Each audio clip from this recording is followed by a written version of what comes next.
Just want to thank everybody for coming tonight. My name is Craig Borglum. I am a certified irrigation designer and an EPA WaterSense partner.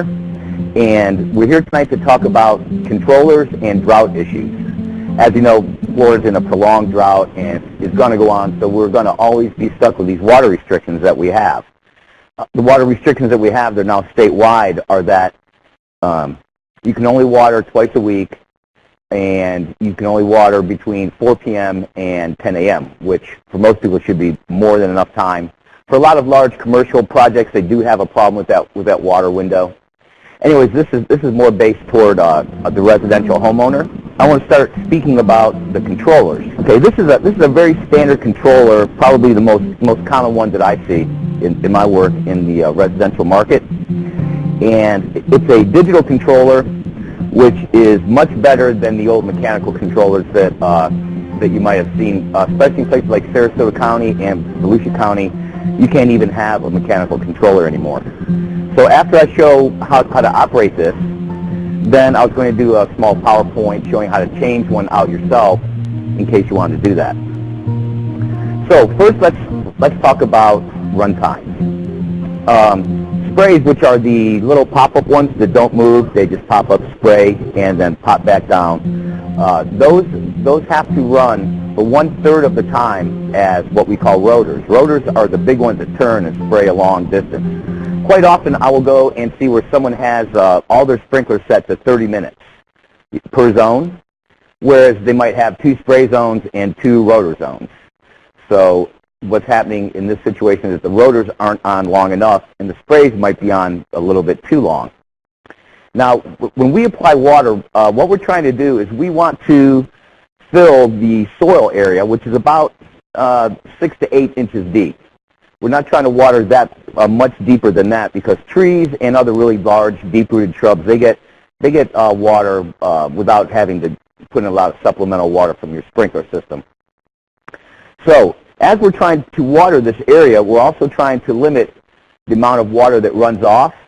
And also, because Florida has very sandy soil, the water has a tendency to percolate down past the root zone to where it's not available to the plant to use. So what I'm going to show you is a different kind of way to set your controller versus what I commonly see, which is they just set it for, let's say, 20 minutes for the sprays and an hour for the rotors. Which, if you have a reasonably efficient sprinkler system, that's probably a good ballpark figure to use, because you can't get a real to-the-minute idea of what any individual zone at your house would use without doing a water audit, which is a complicated, expensive thing. So we'll just assume that we want to run the spray zones for 20 minutes and the rotor zones for an hour.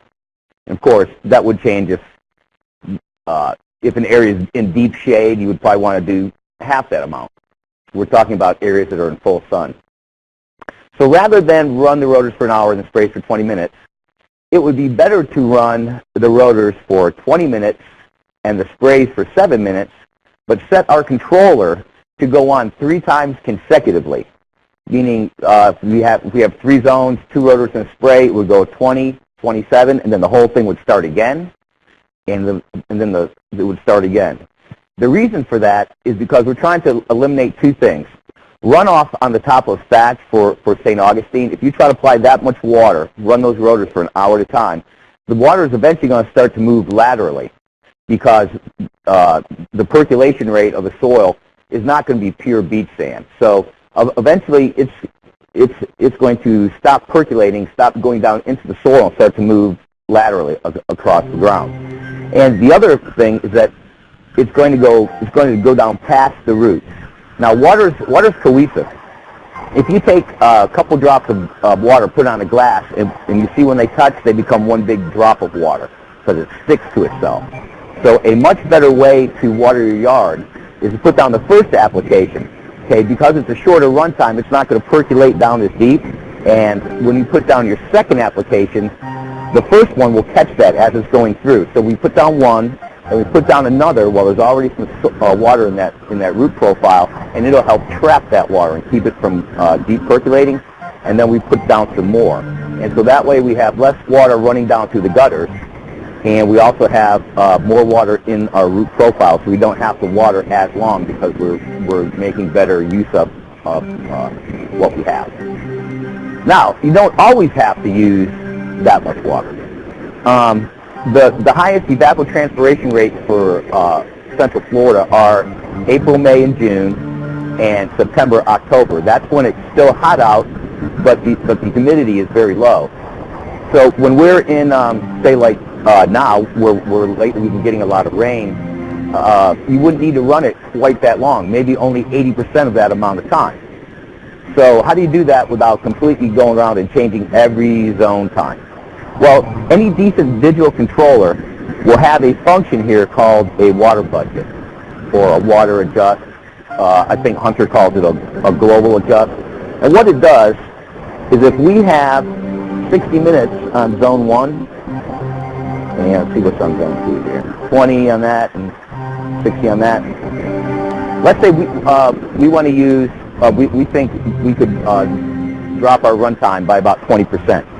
So instead of changing all of these individually and trying to do the math on it too, what's the 20% of whatever you're running, you turn it to this water budget. And using the up-down buttons, if we bring this down to 70% and we start this controller, now instead of the zone 1 running for 60 minutes, it's going to run 42.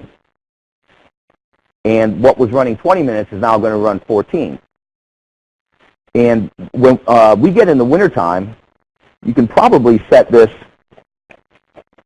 down to 30 or 40% of what's needed during the hottest, least humid parts of the year. Now, I'm going to show you how to, I'm going to bring this back up to 100. And I'm going to show you how to set these run times. Okay. That's at 60 minutes, so we don't want to do that. We're going to bring that down to 20.